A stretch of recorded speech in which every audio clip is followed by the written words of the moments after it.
तर गोवंडीमध्ये घरगुती gas cylinder चोरीचा पर्दाफाश करण्यात आला। अन्न नागरी पुरवठा विभागाने ही कारवाई केली आहे। 9 लाखांपेक्षा जास्त मुद्देमाल जप्त करण्यात आले। गोवंडीतील देवनार कॉलनीमध्ये धाड टाकण्यात आले। 56 भरलेले 14 रिकामे सिलेंडर जप्त करण्यात आले। तर गोवंडीमध्ये घरगुती गॅस सिलेंडर चोरीचा पर्दाफाश करण्यात आलेला आहे। गोवंडीतील देवनार कॉलनीमध्ये धाड टाकण्यात आली। यामध्ये 56 भरलेले आणि 14 रिकामे सिलेंडर जप्त करण्यात आले।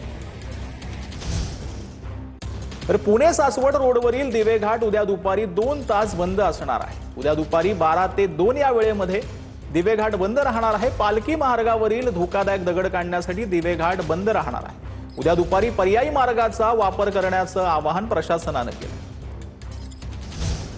तर श्रीरामपूर शहरामध्ये झालेल्या गोळीबार प्रकरणातील 2 संशयित आरोपींना पोलिसांनी बेड्या ठोकलेल्या आहेत। जुन्या वादातून शहरातील 19 वर्षीय युवकावर हल्ला जो आहे तो प्राणघातक झालेला होता। अभि सुरेश ससाने आणि अक्षय किरण कपोते पोलिसांच्या ताब्यात आहेत।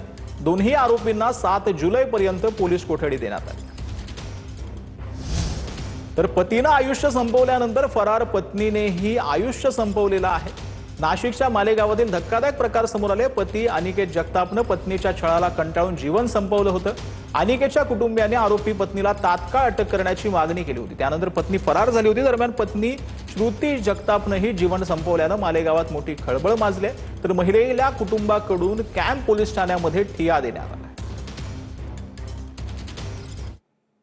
तर पाटण उरुलमधील बनावट 500 रुपयांच्या नोटा प्रकरणी 5 जणांविरुद्ध गुन्हा दाखल करण्यात आला। 17 बनावट नोटा जप्त करण्यात आल्या। उरुलचे सरपंच नितीन निकमांनाही बनावट नोट प्रकरणीमध्ये अटक करण्यात आली।